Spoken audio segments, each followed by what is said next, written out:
Malam ini adalah malam yang ke-24. Berarti pakai baju baru berapa hari Pak? Alhamdulillah. Alhamdulillah. Dalam hitungan hadis, malam ini itu termasuk malam yang istimewa. Karena hari-hari ini adalah malam penentuan. Saya sering menyampaikan dalam setiap kultum bahwa ibarat orang lomba, ada babak penyisihan 10 yang pertama, 10 yang kedua adalah semi final, nanti kita final. Apakah kita menjadi pemenang atau menjadi orang yang kalah, tergantung dari upaya dan usaha kita. Ada hadis yang diriwayatkan dari Siti Aisyah radhiyallahu anha, beliau menyampaikan bahwa karena Nabi sallallahu alaihi wasallam tidak dakhala al-ashrul awakhir, ketika masuk hari-hari terakhir di 10 Ramadan atau 10 Ramadan yang terakhir, yang dilakukan oleh Rasulullah itu nomor 1, syadda izar, mengencangkan ikat pinggangnya. Artinya lebih fokus dan lebih serius.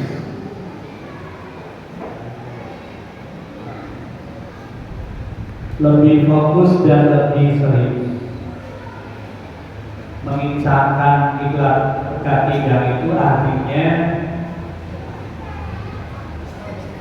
lebih berupaya sekuat tenaga menjaga. Puasanya dijaga, kemudian sholat malamnya dijaga, tadarusnya dijaga, sedekahnya dijaga, semuanya itu lebih lagi dan sebelumnya.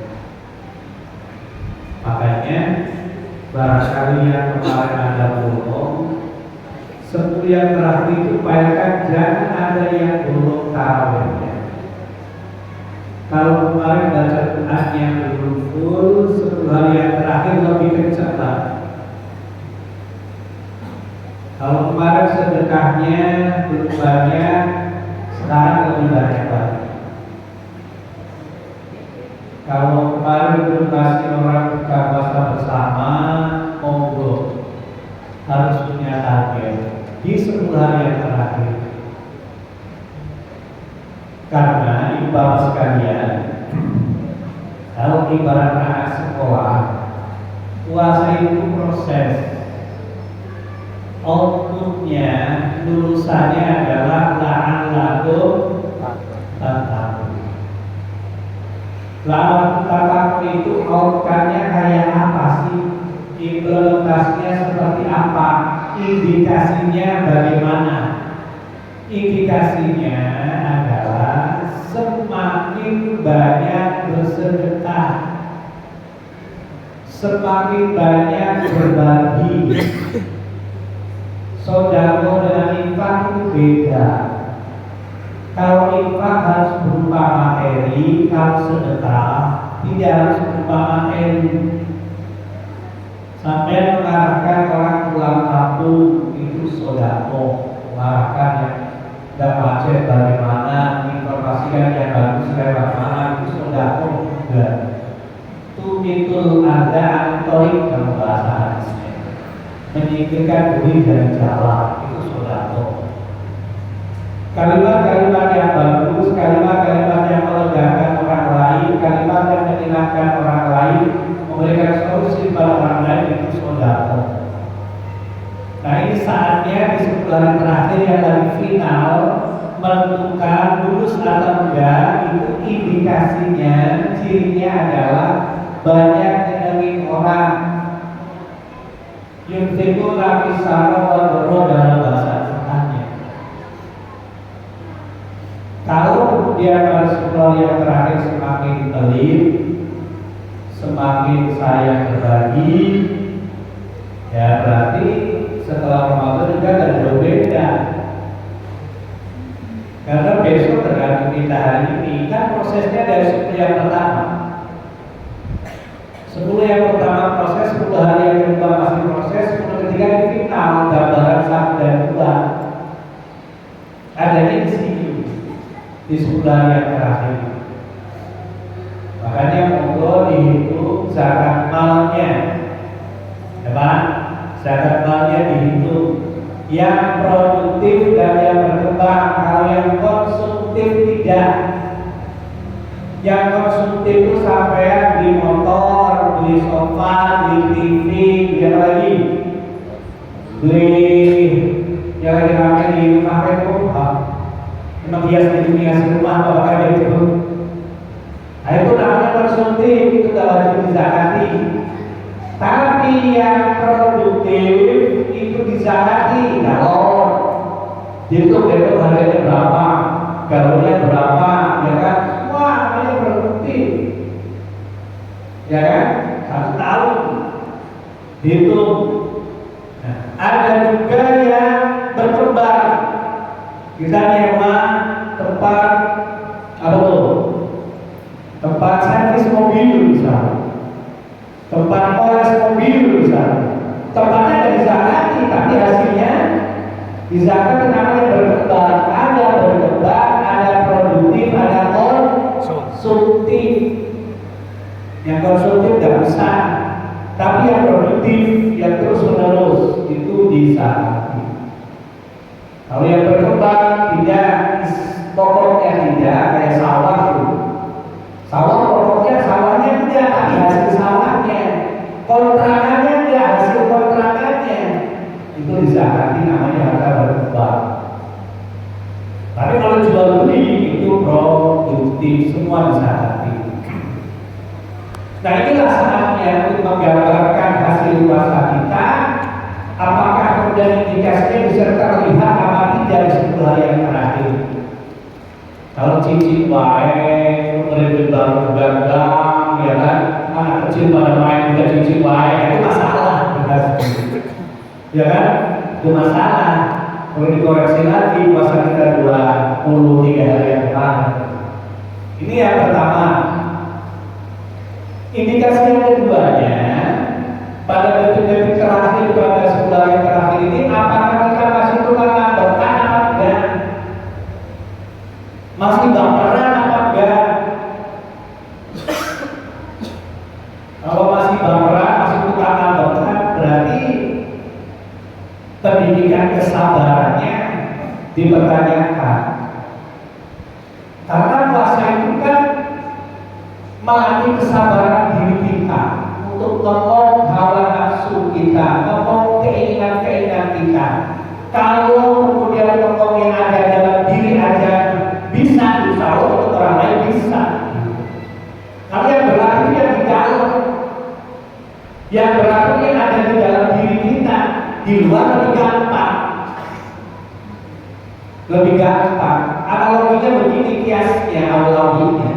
Kalau orang bagus dengan orang tuanya, insya Allah orang lain juga bagus. Tapi kalau orang sendiri aja bagus, maka istri dan beda. Sama yang lain apa lagi? Itu yang tahu lalu.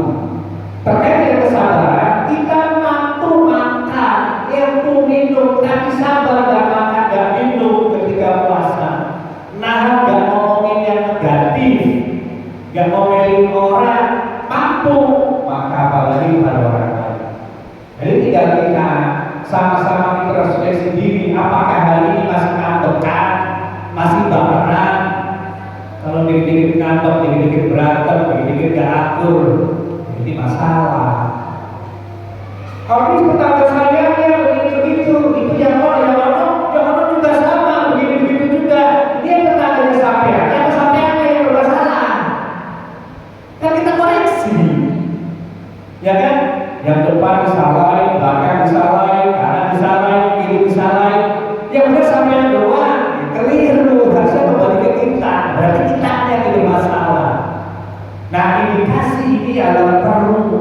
lihat dalam diri kita. Apakah kita mampu menahan atau sebaliknya? Kalau mampu menahan, alhamdulillah. Berarti warga ini kalau itu kita lulus dalam pendidikan puasa, mampu menahan emosi. Yang ketiga, wal'afina 'anil nas, mudah maklumin orang, mudah maafin orang. Pak, sampai ada yang dari Jawa, ada yang dari Sumatera, ada yang dari Sunda, suruh sama gak bisa. Sampai ada yang latar belakang pendidikan yang S1, ada yang SMA, ada yang SMP, suruh sama berpikir yang gak akan bisa. Kita yang menolong diri kita untuk bisa masuk terhadap lingkungan kita. Jangan sampai orang pengen kayak kemauan kita, orang pengen kayak keinginan kita, kalau gak sesuai kabel, gak sesuai arah, gak sesuai upaya, ini masalah. Makanya sering saya menganalogikan begini. Beberapa kali saya menganalogikan dengan bosan ya Pak. Kalau cerek, moncongnya keluarnya kopi, dalamnya apa? Kopi. Keluar dari moncongnya susu, dalamnya air susu. Keluar dari moncong cereknya air soda, dalamnya air soda. Orang kalau hatinya gak mau maafin orang, gak mau maklumin orang, mulutnya kelihatan. Bikin-bikin doain jelek, aduh ini masalah. Padahal orang doain jelek orang itu doain naik ke atas. Setelah naik ke atas itu turun lagi ke kita dulu. Coba kalau doainnya jelek, berarti yang dapat jelek siapa rumah? Kita dulu. Tapi kalau doainnya bagus, turunnya ke siapa dulu? Kita dulu. Maka penting maklumlah dia kan mungkin dari capek, maklumlah dia kan beda levelnya, maklumlah dia kan memang dari latar belakang daerah Solo. Kalau orang mudah memaklumi orang, hatinya legowo, seperti Mas Sabto misalnya, maka inilah hasil puasa yang sesungguhnya. Wa'afina 'anil nas, maklumin orang, maafin orang. Semua orang pasti punya salah. Ya kan Ustaz juga manusia, makanya masih doyan, hidupnya masih pules. Yang beda kan ini doang. Ya kan sama Ustaz dan Kiai, kalau masih makan nasi pasti punya salah. Rasulullah yang gak punya salah maksud saja ditegur sama Allah. Abasa tawalla ja'ahul a'ma, abasa berbuka masa, wa tawalla lemos. Lemos bahasa apa? Ngerti lemos? Bahasa setan.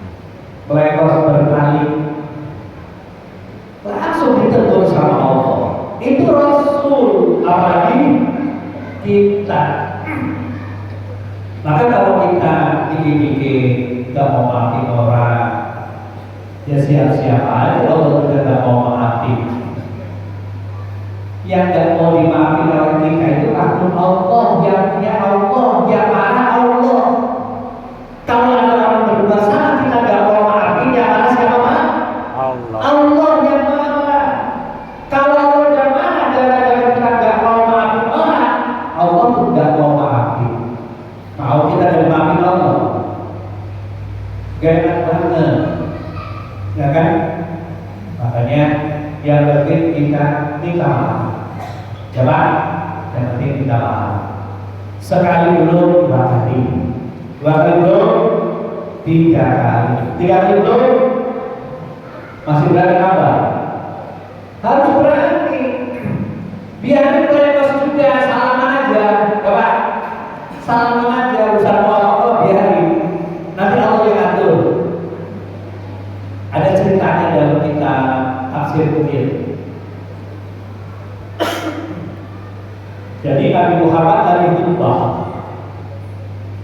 tiba-tiba tersenyum. Dah, kok Nabi Muhammad tersenyum ya? Ya Rasul, Nabi dengan tersenyum kenapa? Saya baru saja diceritai oleh malaikat Jibril. Ada dua orang gak bisa masuk surga. Misalnya satu, ya kan, yang paling pas satu gak bisa masuk surga karena ada salah Taiwan. Taiwan gak mau mati. Akhirnya pas satu lagi, ya Allah, saya gak punya makan, tapi Taiwan gak mau. Benar. Akhirnya Allah bikin cara. Mereka siap ya Allah. Sini. Kamu ambil surga, perlihatkan ke panggilan yang mau ambil orang. Siap ya Allah. Surga diambil, perlihatkan. Taiwannya tanya, ya Allah, ini surganya siapa? Para nabi ya Allah? Bukan. Surganya para wali ya Allah? Bukan. Surganya siapa ya Allah? Surganya orang yang mau maafin orang. Ya Allah, pas satu saya maafin ya Allah. Pas satu saya maafin. Dua-duanya masuk surga. Akhirnya Rasulullah tersenyum. Itu dijelaskan dalam tafsir ini. Artinya bahwa yuk hasil puasa kita mulai buku, kita pelihara, kita lihat 6 malam lagi. Ya Pak, 6 malam lagi ya. Kenapa 5? Ya. Bisa 5, bisa 6 ya. Bisa 5, bisa 6. Kalau Muhammadiyah Jumat ya 5. Kalau Muhammad kita dari Muhammadiyah, tergantung rupiah ya Pak. Tergantung rupiah. Sungguh puasa kalian semua liru'yatihi karena melihat hilal. Wa aftiru dan bukanlah kalian semua, selesailah puasa kalian semua setelah liru'yatihi juga karena melihat hilal. Jadi salah. Nah Pak, walaupun ilmu falak dari berkenanya saya pernah belajar, tetap diperbolehkan sampai mau hisab, mau dengan biar wilayah kalau hisab silakan, ya kan? Nah yang penting jangan berantem, ya Pak ya? Yang penting jangan berantem. Kenapa? Karena ciri orang yang puasanya lulus dan lolos adalah tidak ngambekkan, dapat memaafkan orang lain. Ya, yang terakhir, saya mengingatkan, aku sekarang pulang. Nggak pulang. Siapa yang pulang kampung? Pulang kampung pertama? Nggak pulang. Nggak pulang. Yang mau pulang kampung, saya mengingatkan zakatnya wajib di sini.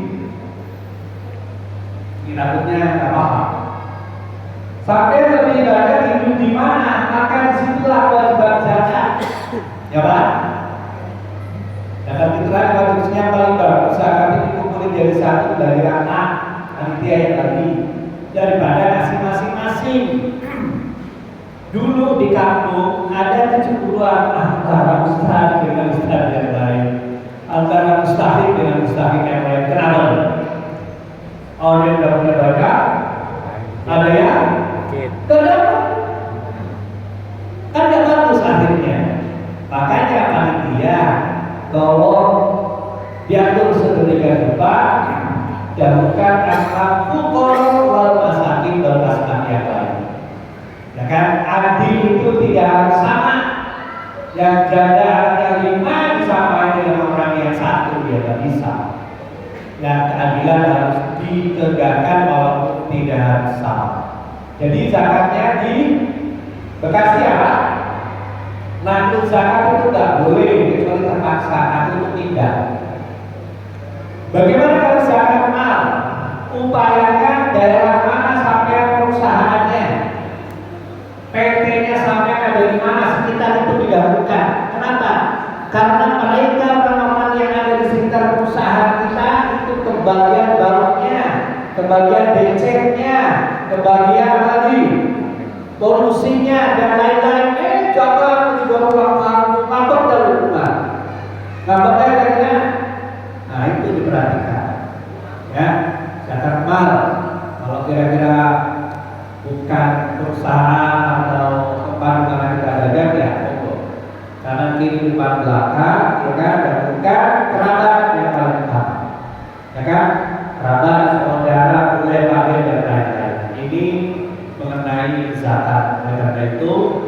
sudah masuk malam ke-24. Kalau pengen yang bagus keluar zakat kapan? Yang paling bagus secara fikih itu setelah subuh sebelum sholat Id. Kapan Pak? Setelah subuh sebelum sholat Id. mana panitia siapa? Ketua panitia siapa? Tadi ketua DKM. Oh, ketua DKM. Mau gimana ya setelah subuh sebelum sholat Id? No, ketua DKM nggak mau. Itu yang paling bagus. Cuma disesuaikan dengan figur dakwahnya, gitu. Orang benar-benar ngantuk ya, Pak ya? Iya, makanya ada musola. Namanya Istiqomah, daerahnya ada saya sebut.